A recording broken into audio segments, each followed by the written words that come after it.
Okay, good morning, ma'am. You can continue now. Okay, sir. Good morning, students. Good morning, ma'am. Good morning बेटे, आज जो हमारा topic है वो है हमारा AIIMS of teaching of social science. लेकिन हमारे बहुत सारे बच्चे इकोनॉमिक्स का है, संस्कृत का है, हिंदी का है, कॉमर्स का है, कंप्यूटर साइंस का या मैथ का। बेटा, हर टीचिंग सब्जेक्ट का अपना एम्स और उद्देश्य है, तो ये एक जर्नल टॉपिक भी है। तो जो एसएस वाले बच्चे हैं वो एसएस के अकॉर्डिंग, साइंस वाले वो साइंस के अकॉर्डिंग। तो आज मैं इसको जर्नल करवाऊंगी, यानी कि हमारे एम्स क्या है, एम्स ऑफ कंप्यूटर साइंस क्या है, aims of teaching of social science है, aims of teaching of Hindi क्या है, aims of teaching of Sanskrit क्या है। तो आज जो हमारा विषय है वो है हमारा एम्स ऑफ सोशल साइंस या AIIMS of every teaching subject. तो उद्देश्य क्या होता है? देखो, हमारी जर्नल लाइफ है, हमारा एक उद्देश्य होता है बेटा, कोई ना कोई उद्देश्य होता है ना। उद्देश्य विहीन व्यक्ति कोई भी लक्ष्य अपना नहीं ले सकता, प्राप्त नहीं कर सकता, अचीव नहीं कर सकता। हमारा देखो, छोटे छोटे जब हम कोई करते हैं उसमें सबसे पहले हम जो हमारा फर्स्ट स्टेप होता है उसमें, तो इसी तरह से हमारा जो पहला एक हमारा उद्देश्य होता है, एक हमारे अनुदेशनात्मक उद्देश्य होते हैं, और फिर हमारा गोल या लक्ष्य होता है। तो हम जो गोल है, आपका गोल क्या है? एक टीचर बनना, यही है ना मेन उद्देश्य है। तो जो गोल है, जो लक्ष्य है, वो है हमारा टीचर बनना।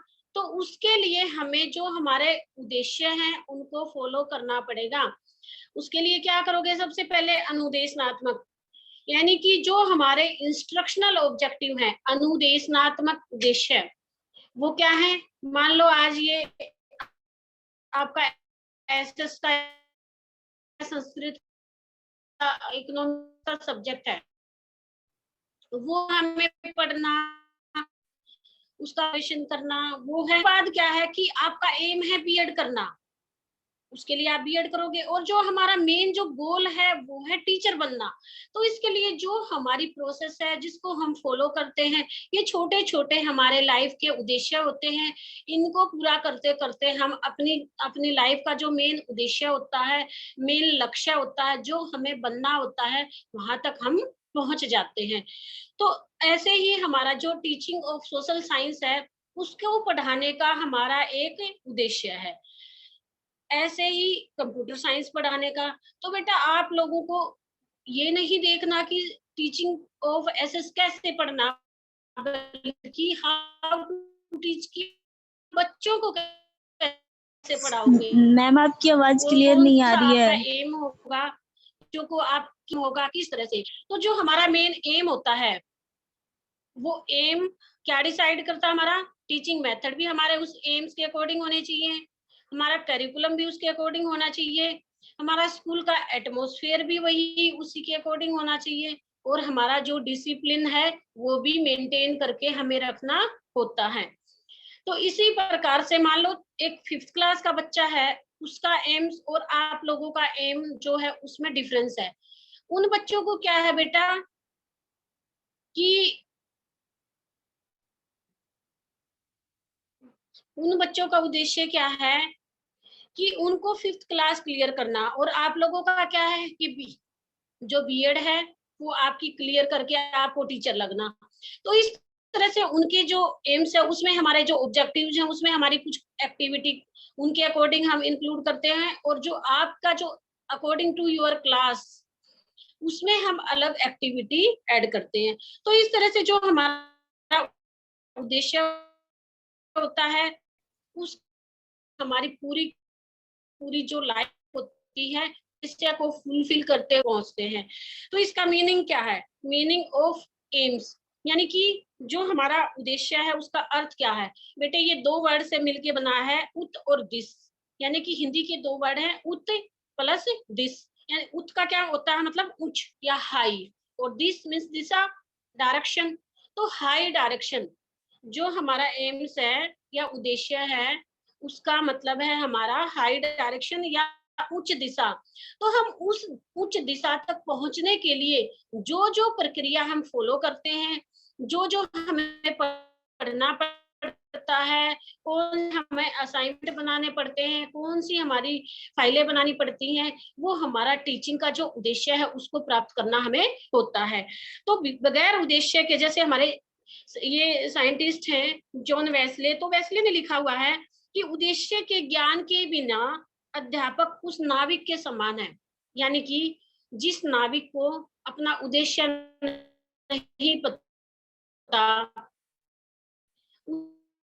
वैसे को अगर नहीं पता तो वो उस नाविक है का ज्ञान नहीं है, तथा छात्र उस पतवार विहीन नौका के समान है जो समुद्र की लहरों में थपेड़े खाती हुई तट पर पहुंच जाती है। समझे आप? यानी कि जिस टीचर को अपने उद्देश्य का ज्ञान नहीं है तो वो क्या है, वो बेटा उस नाविक के समान है कि चाहे जहां भी नाव जाए, उसको ये नहीं पता मुझे मद्रास बंदरगाह जाना है या मुझे बॉम्बे है, तो वो उस नाव में बस समुद्र में घूमता रहेगा, उसका कोई उद्देश्य नहीं, वो जहां चाहे वहां पहुंच जाए।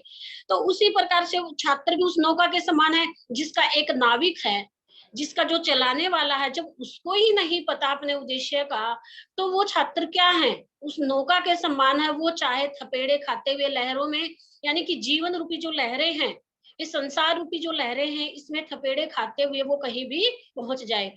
तो ये उद्देश्य है कि हमारे जीवन में उद्देश्य का बहुत अधिक महत्व है। जब तक हमारा कोई उद्देश्य डिसाइड नहीं होगा, हम कुछ भी नहीं कर पाएंगे। तो इसी प्रकार से जो हमारा सामाजिक विज्ञान है, उसका उद्देश्य क्या होना चाहिए, और सामाजिक विज्ञान जो पढ़ाया गया है, हमारा सब्जेक्ट, हमारा जो विषय शामिल किया गया है, तो उसके कौन से मुख्य उद्देश्य हैं, कौन कौन से हमारे एम्स हैं, जिसकी वजह से जो हमारा सोशल साइंस है उसको इंक्लूड किया गया है। तो सबसे पहले क्या है, जो हमारा मेन पॉइंट है वो है, सबसे पहले है आपका गुड सिटीजनशिप, यानी कि अच्छी नागरिकता। देखो, सामाजिक विज्ञान का विषय जो है हमारा बेटा, वो हमारा स्टार्टिंग से पढ़ाया जाता है। 6th क्लास में आपका बिल्कुल ही जैसे आदि मानव का टाइम है वो बताया जाता है। उसके बाद 7th क्लास में थोड़ा सा अप करते हुए कि हमारे देश पे मोहम्मद गजनवी ने कब आक्रमण किया था, मोहम्मद गोरी कब आया था। फिर 8th क्लास में आके हमारी जो 1857 की क्रांति है उसके विषय में। 9th क्लास में आते आते ब्रिटिश का जो रूलर थे, ब्रिटिश हमारे कौन कौन से वायस राय आए, कौन कौन शासक हमारे देश पर आए, तो उनके विषय में। इस तरह से करते करते जो हमारा 12th क्लास तक जो हमारा विषय है, उसमें हमारा पूरा नॉलेज दिया जाता है। उसी प्रकार से आपका साइंस का है कि आपका 6th क्लास में साइंस के विषय में कुछ होता है, 7th 8th तक 9th 10th तक पढ़ते पढ़ते जो हमारा विषय है वो डीपली हम पढ़ लेते हैं। तो इससे हमारी गुड सिटीजनशिप, अच्छी नागरिकता कैसे, क्योंकि हमें उन सारी चीजों का पता चलता है कि कौन से टाइम में हमारे देश पर क्या क्या आक्रमण हुए, कौन कौन से हमारे ऊपर अत्याचार हुए, और आज के टाइम में हमें किस तरह से रहना चाहिए, हमारे कौन से अधिकार हैं, कौन से कर्तव्यों का हमें पालन करना है, और तब जाके हम अपने उद्देश्य को प्राप्त करते हैं। इसके बाद जो सेकंड पॉइंट वो है ना, to explain the human society, यानी कि जो मानव समाज की व्याख्या करना। To explain the human society, ये पॉइंट भी बेटे वही है कि हमारा जो ह्यूमन सोसाइटी है, हमारा भौगोलिक है, प्राकृतिक है, सामाजिक है, राजनीतिक है, आर्थिक है, सारी चीजें हम एसएसटी में पढ़ते हैं। कि हमारा, जैसे मैंने बताया है कि हमारे देश में बहुत सारी भौगोलिक जो प्राकृतिक जो चीजें हैं वो डिफरेंट डिफरेंट है। आप एटमॉस्फेयर को ही देखो, नेचर को ही देखो, पहाड़ों पे हमारा अलग होगा, जो मैदानी इलाके हैं वहां पे मौसम अलग होगा, और जो साउथ में अगर हम जाते हैं वहां पे मौसम चेंज होगा। तो ये सारी चीजें, जैसे हमारे खनन है, अब हम कर्नाटक में जाएंगे, वहां पे क्या कॉफी है, कहवा है, ये फसलें उगाई जाती हैं। हम कलकत्ता की तरफ जाएंगे, कलकत्ता पश्चिमी बंगाल में हमारा पटसन की फसल होती है। उत्तरी भारत में हमारा गेहूं है, चावल है, ये सारी, और पहाड़ों पे जैसे हमारी कॉफी या कहवा। तो इस तरह से विभिन्नता होते हुए हमेशा जो ज्ञान होता है सोसाइटी के विषय में या हमारे जो जो हैं उनके में सामाजिक ऑफ द नॉलेज। तो नॉलेज कहाँ से गेन करते हैं हम? नॉलेज भी हमें इसी से पता चलता है, क्योंकि बेटा जब हम स्टार्टिंग से यही चीजें हमें पढ़ाई जाती हैं तो हमें नॉलेज के बहुत सारे सोर्सेज हैं। वो हमारा बुकिश नॉलेज है या हमारा कोई भी किसी भी तरह का किसी भी जैसे टीचर के द्वारा दिया गया जो ज्ञान है वो हो सकता है, किताबी ज्ञान है, या हम न्यूज़पेपर से मैगजीन से जो नॉलेज लेते हैं तो वो भी हमें इसका एक उद्देश्य है कि बच्चों को ज्यादा से ज्यादा ज्ञान। इसके बाद हमारा डेवलपमेंट ऑफ प्रॉपर एटीट्यूड, यानी कि बच्चों की अभिवृत्तियों का विकास करना। जिन अभिवृत्तियों का आधार, यानी कि वो अभिवृत्तियां ऐसी होनी चाहिए बेटा कि वो बच्चे का ऑल राउंड डेवलपमेंट कर सके। ये अभिवृत्तियां नहीं कि जैसे जेलेसी है या किसी के प्रति कोई भी भावना गलत है, ईर्ष्या की भावना है, द्वेष की भावना है, वो हमारा एटीट्यूड डेवलपमेंट नहीं करना, बल्कि एक गुड सिटीजनशिप का जो एटीट्यूड है वो हमारा डेवलपमेंट करना है। तो इसके विषय में भी हमें चाहे हमारा आचार व्यवहार, बैठना उठना बोलना, ये सारी चीजें भी हमें स्कूल में सिखाई जाती हैं। तो इस तरह से जो उचित यानी जो बेनिफिशियल है या प्रॉपर जो हमारा एटीट्यूड है उसका भी डेवलपमेंट किया जाता है। इसके बाद है development of appropriate habit and skills. सामाजिक विज्ञान का उदाहरण है कि बच्चों की आदतों एवं कौशलों का विकास करना। आदत यानी कि गुड हैबिट, जैसे मैंने पहले बताया था कि बच्चे को किस तरह से क्लास में बैठना है, कैसे लाइन बना के हमें जाना है, असेंबली में कैसे जाना है, वो सारी चीजें। इसके साथ साथ स्किल डेवलपमेंट कि बच्चों को जैसे क्लास में कोई भी काम करके कोई भी चार्ट दे दिया जाता है, 4-5 बच्चे वो चार्ट बनाते हैं, मॉडल बनाते हैं, कोई असाइनमेंट हम उनको दे देते हैं, तो इससे क्या है कि बच्चों के अंदर एक तो गुड जो हैबिट है उसका डेवलपमेंट होगा।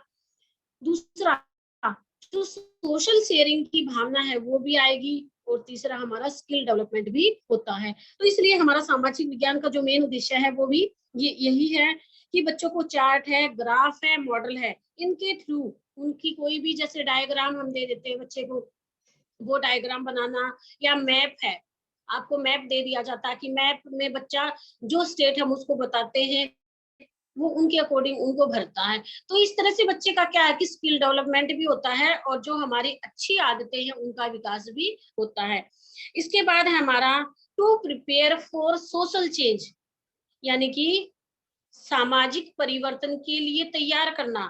हमारा समाज क्या है, चेंजेबल है, सामाजिक परिवर्तन होता रहता है। परिवर्तन क्या है, देखो बेटा स्टार्टिंग से लेकर जब हम देखते हैं, आपने 6th क्लास 7th क्लास से हम पढ़ते आते हैं, उस टाइम पे हमारी सोसाइटी, हमारे स्कूल और आज के टाइम की हमारी सोसाइटी, हमारा स्कूल, हमारा रहने सहने, हमारा व्यवहार करने का तरीका, बहुत सारी चीजों में बहुत अंतर हुआ है। तो ये क्यों हुआ है? क्योंकि अगर हमारा जैसे जैसे विकास होगा वैसे वैसे हमारे जो हमारी थिंकिंग है वो भी चेंज होगी। उस थिंकिंग के चेंज होने के साथ साथ ही हम जो विकास की नई चीजें हैं उनको एक्सेप्ट कर पाएंगे। जब तक हमारी थिंकिंग चेंज नहीं होगी, हम जो नई चीजें हैं या जो नई हमारे रीति रिवाज है, जो हमारे न्यू कल्चर है, उसको हम एक्सेप्ट नहीं कर पाएंगे। तो जो हमारा अकोमोडेशन होता है, ये आपकी साइकोलॉजी में होता है कि यानी कि पुरानी जो चीजें हैं उनके अंदर हम नई चीजों का आत्मसातकरण कर पाएंगे। यानी कि पुराने जो हमारे रीति रिवाज हैं उनके साथ साथ हमें नए रीति रिवाज, नई नई हमारी आदतें हैं, नया जो विकास है उसके साथ साथ हमें जो नई टेक्नोलॉजी है उसको भी हमें पुरानी चीजों में अकोमोडेशन उसका करना पड़ेगा, उसका आत्मसात करना पड़ेगा। तो क्योंकि अगर हम सिर्फ पुराने ढैये पे, पुरानी आदतों पे चलते जाएंगे तो हमारा विकास नहीं हो पाएगा। तो पुरानों को हमें छोड़ना भी नहीं है, लेकिन नयों को भी उनके साथ ही हमें रख कर चलना होगा, तभी हमारा विकास हो पाएगा। इसके बाद है प्रॉपर यूज ऑफ हॉलीडे, यानी कि कोई भी छुट्टी है, आपका हॉलीडे है, उस टाइम को कैसे यूज करना है। मान लो हम घर के लिए कोई काम दे देते हैं बच्चों को, कोई असाइनमेंट है, किसी भी तरह का कोई होमवर्क दे देते हैं कि आपको 2 लेसन ये रिटन वर्क है या आपका ओरल वर्क है, किस तरह से आपको कोई भी क्वेश्चन पेपर हम दे देते हैं, या फिर घर बनाने के लिए कोई चार्ट मॉडल दे देते हैं, कोई भी फाइल दे देते हैं, तो वो आपका जो खाली टाइम है उसका यूज है। तो इस तरह से जो हमारा सामाजिक विज्ञान का विषय है, इसमें क्या है कि हम बच्चों को कोई कहानियों की किताब, मान लो एसएसटी की कोई भी, जैसे प्राचीन टाइम में कौन कौन से राजा हुए हैं, उसके विषय में कोई बच्चा डीप स्टडी करना चाहता है, या फिर आपका ज्योग्राफी का टॉपिक है, तो बच्चा ज्योग्राफी की उन विषयों को पढ़ेगा कि हमारा पहाड़ों पे किस तरह का एटमोस्फेयर है, किस तरह से लोगों का जनजीवन है, वहाँ के लोग क्या खान पान है उनका, हम साउथ में जाएंगे तो वहां पे उनका रहन सहन क्या है। तो इस तरह से वो सारी चीजें भी हम एक बच्चे को एक प्रोजेक्ट के तौर पर दे देते हैं कि जैसे मान लो अभी क्या है कि बच्चों को तेलंगाना है, हमारी जो नई स्टेट बनी थी तेलंगाना, उसके विषय में हम एक प्रोजेक्ट देंगे। तो उसमें क्या करेगा कि बच्चा उसकी पूरी डीप स्टडी करेगा, उसका क्या क्या वहां पे कैसे कब वो बना है, उसकी भौगोलिक परिस्थितियां क्या है, वहां के लोगों का जनजीवन क्या है, रहन सहन क्या है, यातायात के साधन क्या है, वहाँ की आर्थिक व्यवस्था कैसी है। तो ये सारी चीजें हम बच्चों को जो टाइम उनका स्पेंड करना है, जो हॉलीडे का जो टाइम है, छुट्टियों का जो समय है, वो किस तरह से बच्चा अपना यूज करे। तो इसके लिए भी अध्यापक उनको सामाजिक विज्ञान से संबंधित कोई भी होमवर्क दे देते हैं। इसके बाद क्या है, डेवलपमेंट ऑफ पर्सनैलिटी, यानी कि जो व्यक्तित्व का विकास है, वो भी बेटा हमारा स्कूल में रहकर एजुकेशन प्राप्त करते हुए हमारे व्यक्तित्व का विकास होता है। देखो, जो हमारा एक हेरिडिटी होती है, एक इन्वायरमेंट होता है, हेरिडिटी से जो हमें गुण प्राप्त होते हैं वो हमारे अंदर होते हैं, और जो हमारा इन्वायरमेंट है वो भी हमें चेंज करने के लिए, हमारे पर्सनालिटी डेवलपमेंट करने के लिए बहुत अधिक अपना रोल प्ले करता है। तो अगर एक बच्चा इंटेलिजेंट बच्चा है और उस इंटेलिजेंट बच्चे को हम, उसकी सोसाइटी ऐसी हो जाए कि कुछ जो डल बच्चे हैं या कुछ ऐसे शरारती तत्व हैं बेटा, उनके साथ अगर वो मिलके रहता है तो वो बच्चा भी चेंज हो जाता है। यानी कि इन्वायरमेंट का भी जिस तरह से हेरिडिटी का 50% हमारे डेवलपमेंट में रोल है, उसी तरह से आपका इन्वायरमेंट का है। तो इसी तरह से हमारे जो व्यक्तित्व का निर्माण है वो भी हमारे अच्छे विचार हैं, आत्मनिर्भर सेल्फ डिपेंडेंट हमें होना है, कोऑपरेटिव की भावना हमारे हमारे अंदर होनी चाहिए, डेमोक्रेटिक, जो हमारे देश में जो डेमोक्रेसी है, डेमोक्रेटिक वे से हम कहीं भी घूम सकते हैं। तो इस तरह से क्या है कि हमारे अंदर अच्छे जो उदारता के, सहनशीलता के, ईमानदारी के जो गुण हैं, उनका भी विकास हमारा होता है। तो इससे क्या है कि हमारा जो इन्वायरमेंट है उसके तहत एक अच्छे वातावरण में बच्चों को शिक्षा प्रदान करके एक अच्छे वातावरण में रहकर बच्चा जो ज्ञान प्राप्त करता है वो भी हमारे व्यक्तित्व के विकास में बहुत लाभदायक है, और उसी से हमारा व्यक्तिगत विकास होता है। इसके बाद है development of problem solving ability, यानी कि किस चीज का डेवलपमेंट करना, प्रॉब्लम सॉल्विंग एबिलिटी, यानी कि समस्या समाधान की योग्यता। जब एक बच्चा हमारा 13 या 14 ईयर का होता है तो बेटा उसके अंदर एक पीयर ग्रुप यानी कि एक समूह की जो भावना है वो आ जाती है।